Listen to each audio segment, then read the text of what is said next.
Hello friends, smart art gallery में आपका स्वागत है।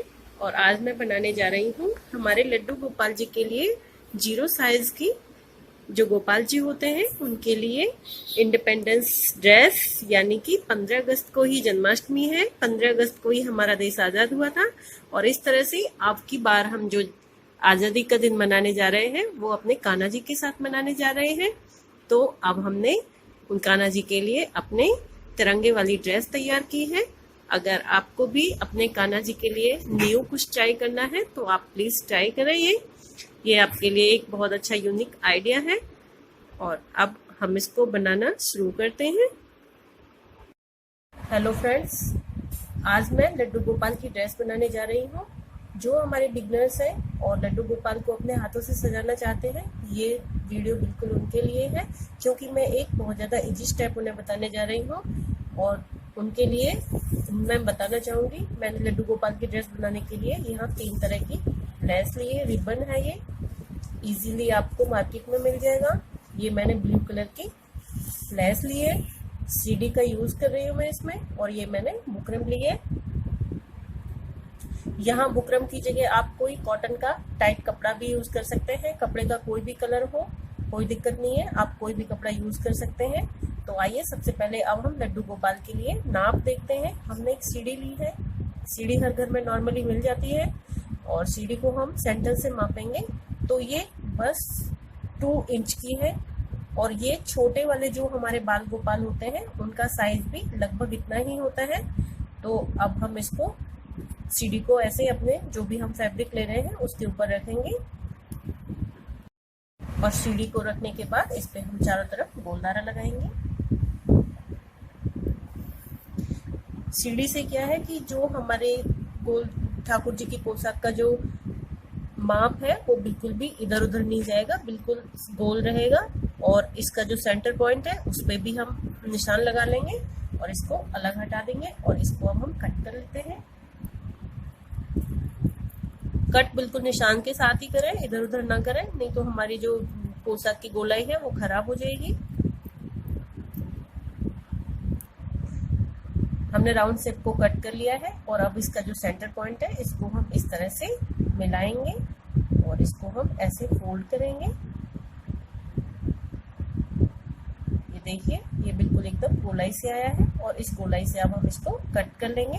गोलाई से हमने फालतू नहीं रखना है, बिल्कुल जो हमने निशान लगाया है उसके जितना ही हमने ठाकुर जी की पोशाक जो कमर होती है उसका नाप रखना है। ज़्यादा रखेंगे तो हमारे जो ठाकुर जी का पोशाक का नाप ज़्यादा बड़ा हो जाएगा। जब भी आप ठाकुर जी की पोशाक का माप लें तो वो सिर्फ यहाँ पे आधा इंच का रहना चाहिए। आधा इंच से ज़्यादा का रखेंगे तो चोली को सेट करने में काफ़ी दिक्कतें आती हैं। तो अब चलिए इसको, अब हमने हमारी चोली का पार्ट जो है वो कट के तैयार हो गया है, सॉरी जो हमारा फैब्रिक है। और इसको हम सेंटर में से एक तरफ से ऐसे कट कर लेंगे इस तरह से। अब यहाँ पे मैंने केसरिया रंग, जो हमारा तिरंगा कलर होता है, तिरंगा होता है जो, उसके मैंने यहाँ पे रिबन्स यूज किए हैं। और उसके अकॉर्डिंग, अब जैसे तिरंगे में सबसे ऊपर होता है हमारा केसरिया रंग, सेकंड होता है हमारा व्हाइट, और तीसरा जो कलर होता है हमारा होता है वो ग्रीन कलर। तो इस हिसाब से अब इस पे हम फ्रिल लगाएंगे।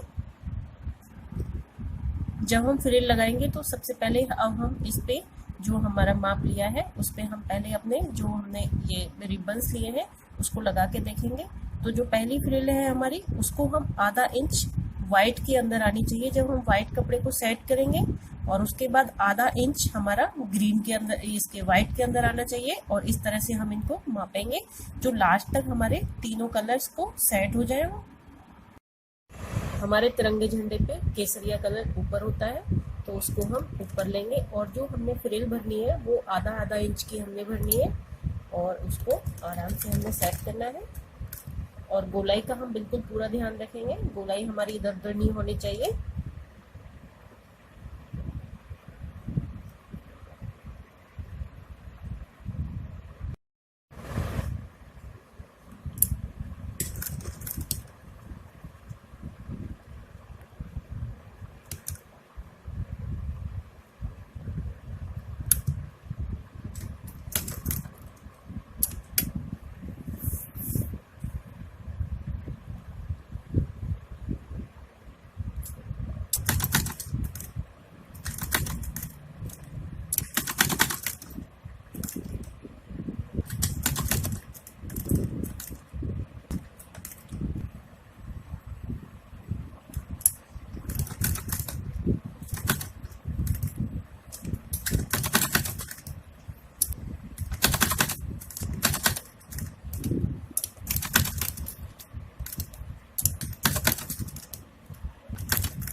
हमने केसरिया और व्हाइट कलर की फ्रिल को सेट कर लिया है और अब हमारे जो तिरंगा होता है उसमें नीले कलर का एक चक्र होता है, तो उसको हम व्हाइट कलर पे सेट करेंगे। तो हम बाद में इसको सेट करेंगे, पहले हम जो ग्रीन कलर की जो पट्टी लगाएंगे उसको हम थोड़ा ऊपर रखेंगे, इसके ऊपर ज़्यादा नहीं रखेंगे ताकि हमारी ये जो नीले कलर की फ्रिल है वो दिखाई दे। की जो फ्रिल है उसको हम बिल्कुल चोली के साथ में लगाएंगे, चोली के साथ अटैच करते हुए।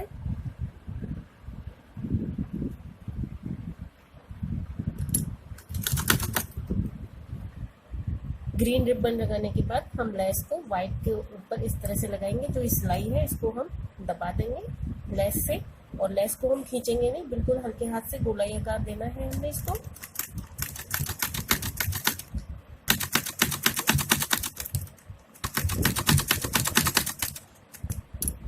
अगर आप भी इस तरह की लेस लगाएं या फिर कोई ड्रेस बनाएं ठाकुर जी की और यही वाला पैटर्न लेना चाहते हैं तो आप रिबन, ब्लू कलर का रिबन भी यूज कर सकते हैं। और इस तरह के पैटर्न से अगर आप कोई ड्रेस बनाना चाहते हैं तो फैब्रिक आप अपने मनपसंद के अकॉर्डिंग रखें।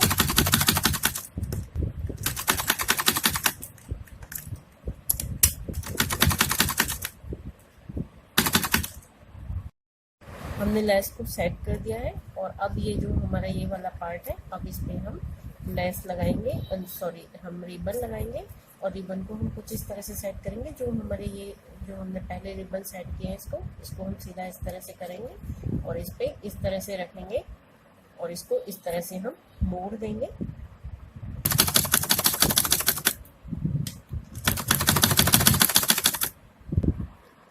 हमारे पास यहाँ पे दो ऑप्शन है, अगर इसको हम लेस की तरह दिखाना चाहते हैं तो इसको हम इस तरह से सिलेंगे, और अगर इसको हम ऐसे मोड़ना चाहते हैं अंदर की तरफ, इसको इस तरह से मोड़ना चाहते हैं, पूरा क्लियर हम अपना तिरंगा रखना चाहते हैं तो इस तरह से इसको अंदर इस पे एक और सिलाई लगा देंगे। आप कैसे भी जो आपको मन करे, जो आपको अच्छा लगे वो आप कर सकते हैं। तरह यूज नहीं किया, पूरी पट्टी को अंदर की तरफ दबा दिया है। इसी तरह हम दूसरी तरफ की जो हमारे ठाकुर जी की पोशाक का पीछे वाला पार्ट है उसको हम ऐसे ही सेट कर लेंगे।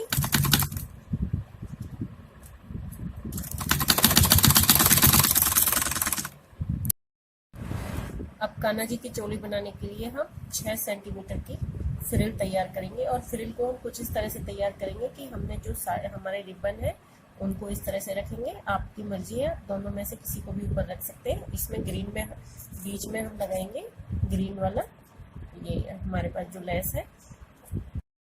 दोनों रिबन्स को इस तरह से हम रखेंगे और इनको हमने जैसे फ्रिल लगाई थी उसी तरह से इनको फ्रिल की शेप देनी है हमें, और इस तरह से हम ऐसे करके लेस को हम कम से कम 6 सेंटीमीटर तक इसको तैयार करेंगे, सॉरी 6 इंच तक हम इसको तैयार करेंगे।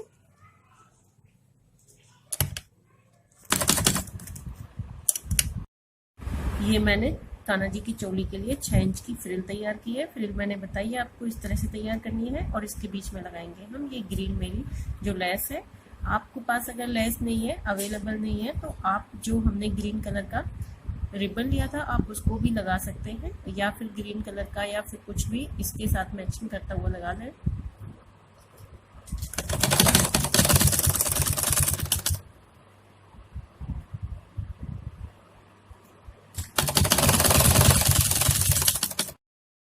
इसको हम अटैच करने के बाद, लेस को हमने अटैच कर लिया है, इसको अटैच करने के बाद इसको हम हाफ कर लेंगे इस तरह से,